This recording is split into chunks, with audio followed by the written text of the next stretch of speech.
Bom, a questão aborda o tema da América Portuguesa nas primeiras décadas pós-chegada de Pedro Álvares Cabral ao Brasil. Aí o texto, retirado do livro do historiador Boris Fausto, História Concisa do Brasil, diz o seguinte: nesses anos iniciais, entre 1500 e 1535, a principal atividade econômica foi a extração do pau-brasil, obtido principalmente mediante troca com os índios. As árvores não cresciam juntas em grandes áreas, mas se encontravam dispersas. À medida que a madeira foi se esgotando no litoral, os europeus passaram a recorrer aos índios para obtê-la. O trabalho coletivo, especialmente a derrubada de árvores, era uma tarefa comum na sociedade tupinambá.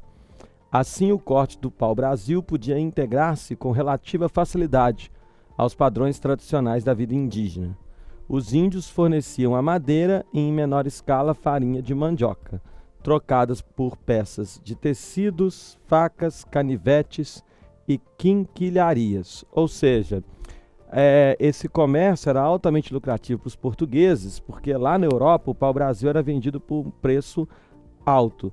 De qualquer maneira, interessava bastante aos indígenas, porque está acontecendo aqui um choque entre culturas diferentes.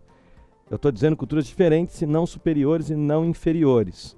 São culturas diferentes que dão valor a coisas diferentes. Então, o que não tinha muito valor para os indígenas, o pau-brasil, era valorizado pelos europeus.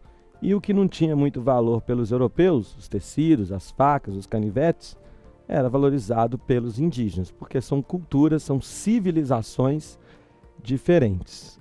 O enunciado diz o seguinte: a relação entre europeus e grupos nativos brasileiros descrita no texto caracteriza o sistema de feitoria? Não. As feitorias, elas foram importantes nesse processo, só que as feitorias eram as construções onde se armazenavam os produtos que os europeus traziam para trocar com os índios e onde também se armazenava madeira que ficava aguardando os navios para transportá-la para a Europa. Mas esse sistema de trocas não é chamado de feitoria. Feitoria eram as construções que foram importantes para essas trocas. Construções que os portugueses fizeram já desde o período pré-colonial ao longo da costa brasileira. Lembrando que houve também feitorias, antes do Cabral chegar aqui, construídas pelos portugueses do litoral da África e da Ásia.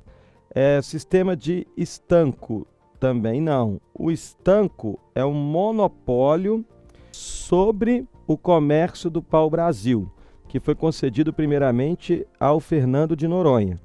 Então, havia uma lei que estabelecia, sim, o estanco, o monopólio do pau-brasil, mas o texto não descreve o estanco, esse monopólio.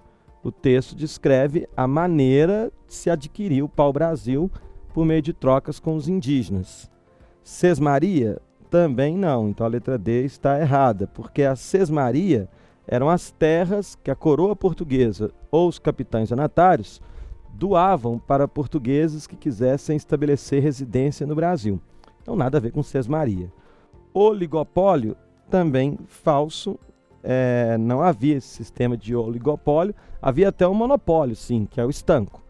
Mas, como eu já disse, o texto não está descrevendo aí a questão do monopólio. Por isso, o que responde a questão é a letra C. O texto descreve a prática comercial chamada de escambo, que não envolve moedas e sim trocas de mercadorias. O texto descreve isso o tempo todo. Os índios entregavam para os portugueses madeira, o pau-brasil, farinha de mandioca. Em troca, eles recebiam tecidos, facas, canivetes, quinquilharias. Então, portanto, o que responde a questão é a letra C.